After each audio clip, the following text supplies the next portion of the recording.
بسم اللہ الرحمن الرحیم۔ السلام علیکم۔ لاہور کے مشہور دکاندار نے ایسی دھوتی ایجاد کی کہ ہر بیوہ عورت اسے لاکھوں روپے دے کر خریدنے لگی۔ اس میں ایسا کیا راز چھپا تھا؟ سن کر آپ کے بھی رونگٹے کھڑے ہو جائیں گے۔ میری زندگی بہت دکھوں سے بھری ہوئی تھی۔ بچپن سے آج تک کا یہ سفر بڑی مشکلوں سے کاٹے نہیں کٹ رہا تھا۔ کبھی کبھی تو سوچتی تھی کہ مجھے موت کیوں نہیں آ جاتی، پھر کہتی یا اللہ، یہ ساری آزمائشیں میری قسمت میں کیوں لکھی ہیں؟ کیا میرے نصیب میں صرف رونا ہی لکھا ہے؟ میں اپنی بھوک سے بلکتے بچوں کو اپنے سینے سے لگائے بیٹھی تھی اور نم آنکھوں میں صرف آنسو ہی بھرے تھے۔ ان بچوں کو دیکھتے ہی مجھے اپنا بچپن یاد آنے لگا تھا، جس وقت میں ان بچوں کی طرح میرے سر سے بھی باپ کا سایہ اٹھ گیا تھا اور ماں نے ہمیں بھی اس طرح مصیبتوں سے پال پوس کر بڑا کیا تھا۔ بھوک سے بچوں کی حالت بہت نڈھال ہونے لگی تھی۔ میرے تینوں بچوں نے رو رو کر اپنی حالت بری کر رکھی تھی۔ میری بڑی بیٹی 10 برس کی تھی، چھوٹے 2 بیٹے 4 اور 5 سال کے تھے۔ میری بڑی بیٹی نے کہا، امی مجھے بھوک لگی ہے اور یہ دونوں بھی بھوک سے رو رہے ہیں۔ آج ہمارے گھر میں کسی نے کھانا نہیں بھیجا، آپ کہیں تو میں پڑوس میں جا کر پوچھوں، کچھ کھانے کو ہے تو ہمیں دے دیں۔ میں نے اس کی معصوم باتوں کو سنتے ہی اسے گلے لگا لیا تھا اور جلدی سے میں نے گھر سے باہر چھپ کر قدم نکالا اور دروازہ بجاتے ہی سمینہ نے دروازہ کھولا۔ میں نے روتے ہوئے کہا، بہن کچھ کھانے کو ہے تو دے دو، میرے بچے بہت بھوکے ہیں، یہ بھوک سے بلک رہے ہیں۔ آج گھر میں کسی نے کوئی کھانا نہیں بھیجا اور رشتہ دار بھی کوئی نہ آیا جو ہماری خیریت معلوم کرتا۔ میری بات سن کر سمینہ نے جلدی سے اندر جا کر ہتھیلیاں پہنچ کر جو کچھ کھانے کو تھا وہ لا کر میرے ہاتھ میں دے دیا تھا اور کہنے لگی، تم فکر نہ کرو، کل سے میں جو کچھ بھی بچا کرے گا وہ تمہارے گھر بھیج دیا کروں گی، تم بچوں کو کھلا دیا کرنا۔ اس نے میرے ہاتھ میں کچھ پیسے بھی رکھ دیے تھے۔ مجھے بالکل بھی یہ سب کچھ اچھا نہیں لگتا تھا، مگر آج بچوں کو بھوکا دیکھتے ہی میں نکل پڑی تھی۔ مجھ سے ان کا رونا نہیں دیکھا جاتا تھا۔ میں کھانا اور پیسے لے کر گھر آ گئی تھی۔ بچے تو کھانا دیکھتے ہی پاگل ہوئے جا رہے تھے۔ میں نے جلدی سے انہیں کھانا کھلایا اور انہیں سلانے کے لیے رات کمرے میں جب لیٹی تو میرے ذہن میں وہ تمام حالات آنے لگے تھے جن میں سے گزر کر آج بھی اس نئی آزمائش میں پھنسی ہوئی تھی۔ ان دنوں میں اپنے شوہر کے مرنے کی عدت میں بیٹھی تھی اور سوچ لیا تھا کہ عدت پوری ہونے کے بعد کوئی بھی کام کاج کر کے اپنے بچوں کو پال لوں گی، کیونکہ اب یہی میرے جینے کا آخری سہارا ہے۔ جب میری عمر 3 سال تھی، میرے باپ کا سہارا ہمارے سروں سے اٹھ گیا تھا۔ مجھ سے بڑی 3 بہنیں اور تھیں۔ اماں اس وقت بہت اکیلی ہو گئی تھی اور ابا کے مرنے کے بعد ساری ذمہ داری ان کے سر آ گئی تھی۔ ابا جب تک زندہ تھے وہ شرابی جواری بنے رہے، انہوں نے کبھی ہماری کوئی ذمہ داری نہیں اٹھائی۔ 4 بیٹیوں کے باپ ہونے کے باوجود بھی وہ کمانے دھمانے سے بالکل بے خبر ہو کر بیٹھے تھے۔ اماں لوگوں کے گھر میں کام کاج کر کے گھر کا گزر بسر چلاتی تھی۔ ابا کبھی کبھار کوئی مزدوری وغیرہ کا کام کرتا تو اماں کے ہاتھ میں 2-4 پیسے رکھ دیتا تھا، باقی اپنے نشے اور جوئے میں ہار دیتا تھا، اور اماں ہم 4 بچوں کے جوان ہونے کی فکر میں اندر سے گھلتی جا رہی تھی۔ میری 2 بڑی بہنوں نے بھی اب تو اماں کے ساتھ محلے کے گھروں میں کام کرنا شروع کر دیا تھا، اور اس طرح رو پیٹ کر کم دستی میں ہماری زندگی کی گاڑی چلتی رہی۔ پھر ایک روز ابا کے مرنے کی خبر ہم تک پہنچی۔ وہ نشے کی حالت میں سڑک پر گرے پڑے تھے۔ حد سے زیادہ شراب پینے کی وجہ سے ان کی موت ہو گئی تھی۔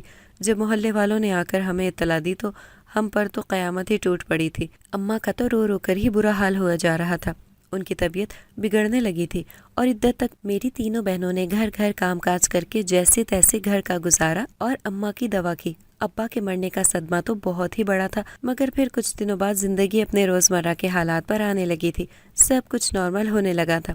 اماں کی طبیعت میں بھی اب بہتری آنے لگی تھی اور اماں نے ہم 4 کی پرورش کے لیے گھر گھر جا کر کام کرنا پھر سے شروع کر دیا تھا، اور اس طرح زندگی کی گاڑی پھر چل پڑی تھی۔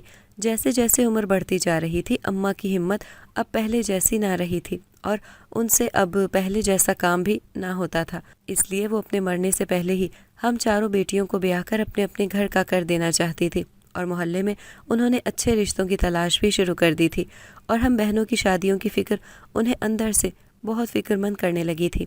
وہ سوچتی، نہ جانے اچھے رشتے میری بیٹیوں کو ملیں گے بھی یا نہیں، کیونکہ ہم 4 ہی نہ تو پڑھی لکھی تھی اور نہ ہی کوئی ہنر یا کچھ اور کام کرنا جانتی تھی، اور شکل و صورت کی بھی ہم اتنی خوبصورت حسین نہ تھیں، کیونکہ غربت میں پلی بڑی ہم تو بچپن سے ہی گھر گھر جا کر جھاڑو برتن یہ سب کام کاج کرنا ہی جانتی تھیں۔ اس طرح کم عمری میں ہی اماں نے اپنی زندگی میں ہی جیسے تیسے رشتے دیکھ کر ہم چاروں بہنوں کو باری باری بیاہ کر کے اپنے اپنے گھر کا کر دیا تھا، اور خود اماں اب جا کر تھوڑا سکون کی سانس بھی لے نہ سکی تھی۔ میری سب سے بڑی بہن کو اولاد نہ ہونے کی وجہ سے شادی کے 1 سال بعد ہی طلاق ہو گئی تھی، اور وہ اماں کے گھر واپس آ کر ان پر پھر سے بوجھ ہرگز نہیں بننا چاہتی تھی، اس لیے اس نے سسرال میں ہی واپس آنے سے پہلے طلاق کے بعد ہی خودکشی کر لی تھی۔ اور یہ دوسرا صدمہ تھا جب اماں اور تینوں بہنوں پر پھر سے قیامت ٹوٹ پڑی تھی۔ اماں کو پہلے ہی ابا کی موت کا جھٹکا جو لگا تھا وہ اب تک سنبھل نہ سکی تھی، اور اب جوان بیٹی کی موت، وہ بھی خودکشی کر کے، یہ خبر ہم تک جیسے ہی پہنچی ہم سب دوڑ کر اس کے سسرال چلے گئے تھے، مگر ظالم لوگوں نے بہن پر ہی الزام تراشی کر کے کہہ دیا تھا کہ خود ہی محلے کے لڑکوں سے چکر چلاتی تھی، اور جب یہ بات اس کے شوہر کو پتہ چلی تو اس نے خود کو آگ لگا کر جلا کر مار ڈالا۔ سارے محلے والے طرح طرح باتیں کر کے بہن کی میت کے اوپر گناہوں کا اور بوجھ ڈال رہے تھے، مگر سچائی ہم گھر والے جانتے تھے، مگر غربت کی وجہ سے کمزور پڑ گئے اور ان کے خلاف کوئی کارروائی نہ کر سکے، اور خاموشی سے بہن کی تدفین کر کے گھر لوٹ آئے۔ اماں کو سنبھالنا اب اور بھی مشکل ہوتا جا رہا تھا۔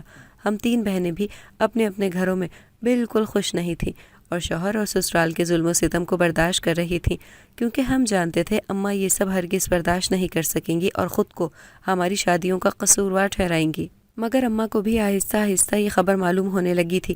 بڑی بہن کے بعد دوسری بہن بھی بار بار لڑ جھگڑ کر میکے آ کر بیٹھ جاتی تھی، پھر سمجھا بجھا کر اسے واپس بھیج دیا جاتا تھا۔ اس طرح زیادہ عرصے تک اماں یہ سب برداشت نہ کر سکیں اور اپنے دل میں بڑے بڑے صدمے لیے وہ بھی اس دنیا سے چلی گئیں اور ہم تینوں بہنوں کو اکیلا کر گئیں۔ ہم پر تو آسمان ہی ٹوٹ پڑا، اماں کے جانے کا غم ایک طرف تو دوسری طرف سسرال کے ظلم و ستم۔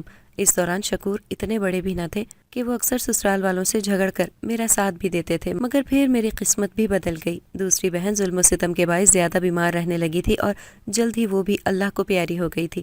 تیسری بہن نے ظلم و ستم سے تنگ آ کر گھر سے بھاگ کر ایک ایسا قدم اٹھایا کہ پھر لوٹ کر ہمیں اس کی کوئی خبر نہ ہوئی۔ جب تک میرے شوہر شکور میرا ساتھ دیتے رہے، میں سسرال میں ڈٹ کر سب کا مقابلہ کرتی رہی، اور پھر اسی طرح میرے 3 بچوں کی پیدائش بھی ہو گئی تھی۔ ساس ہر وقت تانا دیتی تھی کہ مفت کی روٹیاں کھاتے ہو، شکور نے نوکری چھوڑ دی تھی، اسے نہ جانے کہاں سے نشے اور جوئے کی لت جو لگ گئی تھی، اور وہ بھی اور مردوں کی طرح ظالم بنتا جا رہا تھا۔ آہستہ آہستہ اس نے ہم بیوی اور بچوں کی پرواہ کرنا بھی چھوڑ دی تھی، اور ساس نے دوسری طرف ہمارا گھر میں رہنا حرام کر ڈالا تھا۔ پھر شکور نے تو ایک روز حد ہی کر دی تھی، نشے کی لت نے اسے چوری لوٹ ماری بھی سکھا دی تھی۔ اکثر پولیس گھر آتی تھی اور کسی نہ کسی چوری کے الزام میں شکور کو پکڑ کر لے جاتی تھی۔ ساس نے بہت عرصہ یہ سب برداشت کیا اور شکور کو جیل سے رہا کرواتی رہی۔ پھر آسمان ہی ٹوٹ پڑا جب نشے کی لت سے پاگل ہو کر شکور نے ایک بار اپنے ہی گھر میں چوری کر ڈالی اور گھر کے سارے زیورات پیسے جوئے میں ہار دیے۔ ساس نے پورا گھر سر پر اٹھا لیا تھا اور ہم دونوں میاں بیوی کو دھکے مار مار کر گھر سے نکال دیا تھا۔ اس نے تو اپنے پوتے اور پوتی کا منہ بھی نہ کیا اور سڑک پر نکال کھڑا کر دیا۔ ہم دونوں ہی اپنے چھوٹے چھوٹے بچوں کو لے کر در در پھرتے رہے اور سر چھپانے کو چھت تلاش کرنے لگے۔ ایک بڑے اور بھلے آدمی نے ہم پر ترس کھا کر کم پیسوں میں ہی ہمیں ایک چھوٹا سا گھر کرائے پر دے دیا، اور ہم دونوں میاں بیوی کو اپنے بچوں کے ساتھ سر چھپانے کے لیے چھت تو مل گئی تھی، مگر بات پھر کرائے اور گھر کے گزر بسر کی آئی تو پیسے کی ضرورت ہمیں آن پڑی۔ جب شکور نے یہی چھوٹی موٹی مزدوری کا کام کرنے کا سوچا تھا اور میں نے گھروں میں کام کر کے تھوڑا بہت کمانے کا سوچا، اور اس طرح سے ہم نے اس نئے محلے میں اپنی چھوٹی سی زندگی کی ایک نئی شروعات کی تھی۔ مگر پھر شکور نے کبھی کام کیا اور کبھی نہیں، کیونکہ نشہ اور جوئے کی عادت اسے اب بھی نہیں چھوٹی تھی، اور یہی وہ سب کرتا رہا۔ اور پھر اس کی عادت دن بدن اتنی بڑھ گئی تھی کہ اس نے بیوی بچوں کی بھی پرواہ کرنا سب چھوڑ دیا تھا، اور الٹا میں جو کچھ کما کر لاتی تھی وہ پیسے بھی نشہ کرنے کے لیے مجھ سے چھین کر مار دھار کر کے لے جانے لگا۔ اور میرے بچوں کی بھی اب مٹی پلیت ہونے لگی تھی۔ جیسے جیسے ان کی عمریں بڑھتی جا رہی تھی، غربت کی گھر میں انتہا نہ رہی تھی۔ میرے کم پیسوں میں اب گزارا کرنا مشکل ہوتا جا رہا تھا، اور بچوں نے بھوک سے پاگل ہونا شروع کر دیا تھا۔ اور پھر ایک روز وہی ہوا جو میرے باپ کے ساتھ ہوا تھا۔ نشے کی حالت میں میرے شوہر کی بھی موت ہو گئی تھی۔ وہ جو بھی جیسا بھی تھا، میرے بچوں کے سر پر کم سے کم باپ کا نام تو تھا، مگر اس کے مرنے کے بعد وہ نام بھی اب ہٹ گیا تھا۔ میرے چھوٹے چھوٹے بچے اب یتیم ہو گئے تھے اور گھر میں فاقوں کی نوبت آن پڑی تھی۔ میں اپنی عدت میں تھی، اور اس طرح بچپن سے آج تک میں نے یہ تلخ زندگی کی مصیبتوں کو جھیلا تھا، اور اب جا کر میں نے بچوں کے لیے کچھ سوچا تھا کہ یہ بڑے ہوں اور ان کی زندگی بھی میری طرح غربت کے ہاتھوں عذاب نہ بن جائے۔ اس لیے میں ان کے ساتھ وہ نہیں ہونے دوں گی جو کچھ میرے ساتھ ہوا۔ میرا مائکہ تو جب ہی ختم ہو گیا تھا اور سسرال والوں نے تو شکور کے مرنے کے بعد ہی ہم سے سارے رشتے ناتے توڑ کر ہمیشہ کے لیے دوری اختیار کر لی تھی، اور ادھر میرے سر بچوں کی ذمہ داری آن پڑی تھی۔ مجھے عدت کے فوراً بعد ہی کوئی کام کاج یا باہر جا کر نوکری کرنی ہی ضروری تھی۔ میں نے سوچ لیا تھا اور اپنے آپ کو سنبھال کر میں نے پوری طرح مضبوط کر لیا تھا، کیونکہ بچوں کے لیے ہی اب مجھے جینا تھا اور انہیں اچھی پرورش کے ساتھ پال پوس کر بڑا کرنا تھا، اور انہیں اس قابل بنانا تھا کہ وہ اپنے نصیب کی مصیبتوں سے ڈٹ کر مقابلہ کر سکیں، کیونکہ غربت کی زندگی جینا سب کے بس کی بات نہیں۔ میں یہ سب سوچتے ہوئے اپنے بچوں کو سلا کر خود بھی وہیں بیٹھی شکور کی یادوں میں کھوئی سو گئی تھی، اور صبح سویرے ہی گھر کا دروازہ بجا تو میں اٹھ کر بھاگی کہ کیا پتہ کسی نے ہمارے لیے ناشتہ بھیجا ہوگا، مگر جو ہی دروازہ کھولا تو میں چونک کر پیچھے ہٹ گئی۔ وہاں تو گھر کا مالک مکان کھڑا تھا، اور گھر کا کرایہ نہ دینے کی وجہ سے ہمیں ذلیل کرنے کا اور جلد ہی مکان خالی کرنے کا کہا۔ شکور نے کافی مہینوں سے گھر کا کرایہ نہیں دیا تھا، اور اب مہینوں کے کرایہ کا بوجھ بھی میرے سر تھا۔ مکان مالک کے جاتے ہی سمینہ کھڑی نظر آئی۔ وہ مجھے پریشان دیکھتے ہی اندر آ گئی تھی۔ وہ ہمارے لیے بچوں کے لیے ناشتہ لائی تھی، اور میں نے سمینہ کے ساتھ مل کر بچوں کو ناشتہ کروایا، اور پھر سمینہ نے مجھے تسلی دیتے ہوئے بٹھایا اور کہا، چلو شاباش، تم بھی ناشتہ کر لو۔ اور میں نے مکان مالک کی باتیں سن لی ہیں، میں تمہارے لیے ایک بہت ہی اچھی خبر لائی ہوں۔ میں سن کر حیرت زدہ ہو گئی تھی کہ بھلا ہم بیوہ عورت کی زندگی میں بھی اب بھلا کیا کوئی خوشی ہو سکتی ہے۔ ناشتے کے بعد جو ہی سمینہ نے مجھے لاہور میں ہی ایک ایسی جگہ کا بتایا جہاں ایک مشہور NGO تھی جس میں تمام بیوہ اور غریب عورتوں کے مسائل کو حل کیا جاتا تھا، انہیں رہنے کے لیے گھر بھی دیے جاتے تھے اور بچوں کے لیے اچھی پرورش کے کئی ایسے مواقع بھی، مگر ان کے لیے مجھے اس NGO میں جانا تھا جو لاہور میں تھی، اور وہاں وہ لوگ بیوہ مجبور غریب عورتوں کو نوکری بھی دیتے تھے۔ میں نے یہ بات سنی تو پل بھر کے لیے بچوں کی طرف دیکھ کر میری آنکھوں میں بھی ان کی اچھی زندگی کے لیے کچھ خواب جاگ گئے تھے، اور سمینہ سے تھوڑا بہت قرضہ لے کر میں نے لاہور کی روانگی جلد ہی پکڑی۔ کچھ ہی دنوں میں میری عدت ختم ہو گئی تھی، اور میں نے لاہور کے لیے روانگی پکڑی اور سمینہ سے سارا پتہ لے کر اس NGO میں پہلا قدم رکھا، اور اپنے بچوں کو بھی ساتھ ہی لیا ہوا تھا۔ وہاں ان لوگوں نے مجھے ایک طرف بٹھایا اور کچھ ہی دیر بعد آفس میں جانے کو کہا۔ میں بچوں کو ساتھ لیے آفس چلی گئی تھی، اور سامنے بڑی عمر کی بیٹھی ایک خاتون پر جو ہی میری نظر پڑی میری تو آنکھیں ہی پھٹی رہ گئی تھیں۔ سالوں بعد میں نے جب اسے دیکھا، وہ یہاں لاہور میں روتے ہوئے اس سے پہلے کچھ پوچھتی، اس نے مجھے پہچاننے سے ہی صاف انکار کر دیا تھا اور کہا، آپ بہتر ہے یہاں جس کام سے آئی ہیں اس پر توجہ دیں اور اپنے بچوں کے بارے میں ذرا سوچیں، نہ کہ میری جانکاری حاصل کریں۔ انہوں نے نوکری کی مجھے تفصیل بتا دی تھی، اور ساتھ میں انہوں نے ہمیں رہنے کو گھر بھی دیا تھا اور بچوں کے لیے اچھی سہولتیں بھی دی۔ خیر وہ جو بھی تھی، مجھے اب کوئی غرض نہ تھا، کیونکہ مجھے صرف اپنے بچوں کے مستقبل کی فکر جو تھی۔ میں نے اس گھر میں بچوں کے ساتھ پہلا قدم رکھا تھا، اور سارے گھر کو صاف ستھرا کر کے میں نے وہاں رہائش اختیار کر لی تھی، اور صبح ہی مجھے نوکری کے لیے جانا تھا۔ ایک بات تھی جو مجھے عجیب لگ رہی تھی کہ اس NGO والی میڈم نے صرف میری بیٹی کی ہی تصویر کے ساتھ ساری معلومات لے کر ایک فائل تیار کی تھی، جبکہ میرے دونوں بیٹوں کے ساتھ ایسی کوئی چیز نہ کی۔ مجھے لگا شاید ان کی عمریں ابھی کم ہیں، ہو سکتا ہے عمر بڑھنے کے بعد یہ ضرورت پھر پوری کی جائے گی۔ یہ کاغذی عمل صرف میرا اور میری بیٹی کا ہی لیا تھا۔ اگلے دن سے میں بھی وہاں موجود بیوہ عورتوں کے ساتھ کام پر جانے کے لیے تیار تھی۔ گھر پر بیٹی نے میرے پیچھے سے سب کچھ اچھے سے سنبھال لیا تھا۔ میں جس عورت کے ساتھ کام پر پہلے دن گئی تھی، میں گاڑی میں ہی بیٹھی رہی اور لاہور کی ایک مشہور دکان پر ہماری گاڑی جا کر رکی، جہاں پر میرے ساتھ بیٹھی اس عورت نے باہر نکل کر اس دکان پر جا کر چھپا کر ایک بیگ دیا، اور اس کے بدلے دکاندار نے اسے ایک شاپر دیا تھا۔ وہ لے کر وہ فوراً ہی گاڑی میں آ کر بیٹھ گئی تھی۔ مجھے ہاتھ میں وہ شاپر دیتی ہوئی بولی، یہ شاپر لے لو، اس پتے پر جا کر دے دینا، بس اتنا ہی ہے تمہارا کام۔ مجھے سن کر حیرت کا جھٹکا لگا کہ بھلا یہ کیسا کام ہے، اور جب وہ شاپر لے کر میں دوسری گاڑی میں بیٹھ کر اس پتے پر پہنچی تو میں پھر سے دنگ رہ گئی تھی۔ گاڑی تو ایک بنگلے کے قریب جا کر رکی تھی، کیا یہیں مجھے وہ شاپر دینی تھی؟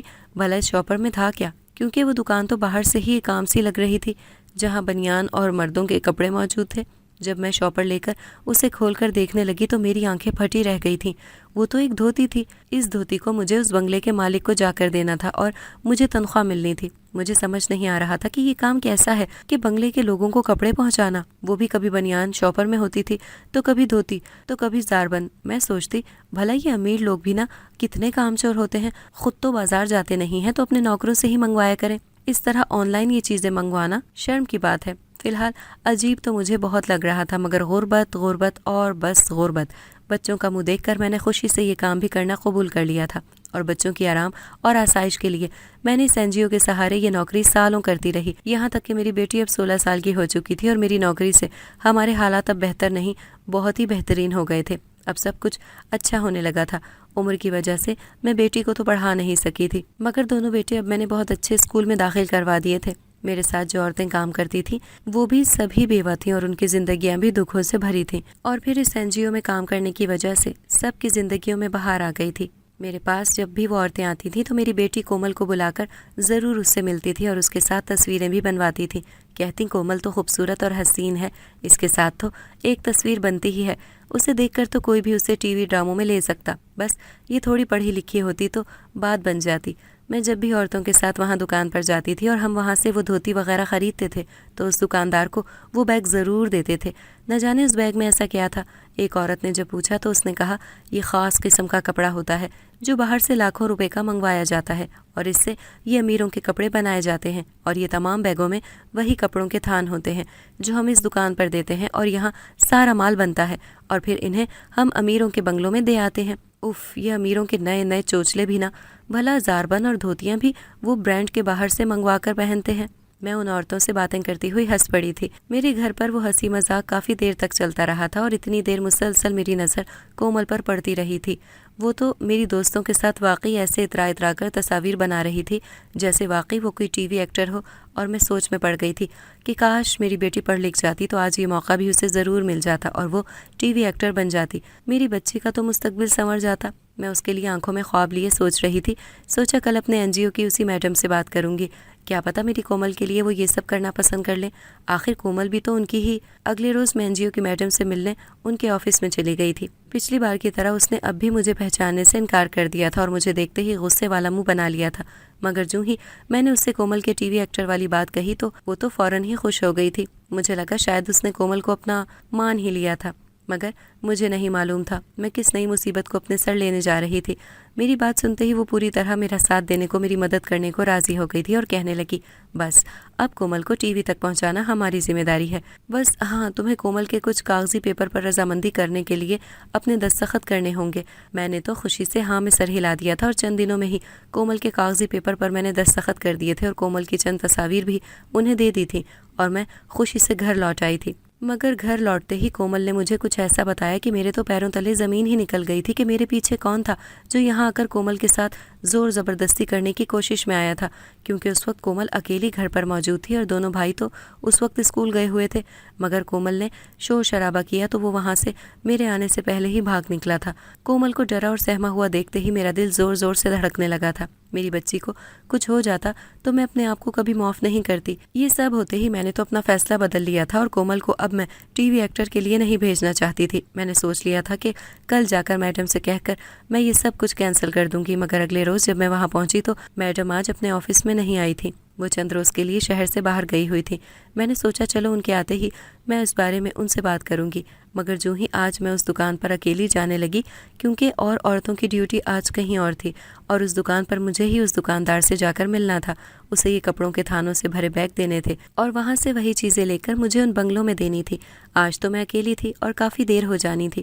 کومل کو لے کر میرا دل اب بھی فکر مند ہو رہا تھا اور فون پر بار بار اس کی خیریت معلوم کرتی رہی۔ میں وہ بیگ لے کر وہاں سے گاڑی میں نکل پڑی تھی۔ راستے میں نہ جانے کیوں میرا دل گھبرانے لگا تھا۔ سوچا کچھ تو ہے جو میرا دل بے حد گھبرانے لگا ہے۔ سوچا یہ بیگ کھول کر ذرا میں بھی تو دیکھوں وہ کون سے اعلیٰ معیار کے کپڑوں کے تھان ہیں۔ جو ہی میں نے وہ بیگ کھولے میرے تو ہوش ہی اڑ گئے تھے، میں تو سر پکڑ کر بیٹھ گئی تھی، میرا منہ تو کھلا ہی رہ گیا تھا ان بیگوں میں۔ تو جلدی جلدی وہ بیگ واپس میں نے بند کر دیے تھے کیونکہ آگے ہی ڈرائیور بیٹھا تھا۔ میں اس وقت کوئی ناگوار حرکت نہیں کر سکی تھی اور دکان پر جا کر میں نے وہ ڈرتے سہمتے بیگ دیے تھے، اور جو ہی اس کے بدلے دکاندار نے مجھے وہ شاپر دیے جن میں وہی دھوتیاں اور کمر بند اور نہ جانے کیا کیا چیزیں تھیں۔ فی الحال چپ چاپ تو میں انہیں لے کر بنگلوں پر جا رہی تھی اور راستے بھر میرے ذہن میں وہی این جی او کی میڈم کا خیال بار بار آنے لگا۔ اب سمجھ آیا تھا اس نے مجھے پہچاننے سے کیوں انکار کیا تھا، مگر کومل کی بات سن کر اور فوراً ہی میرے ذہن میں آیا تھا میں اس این جی او میں نئی آئی تھی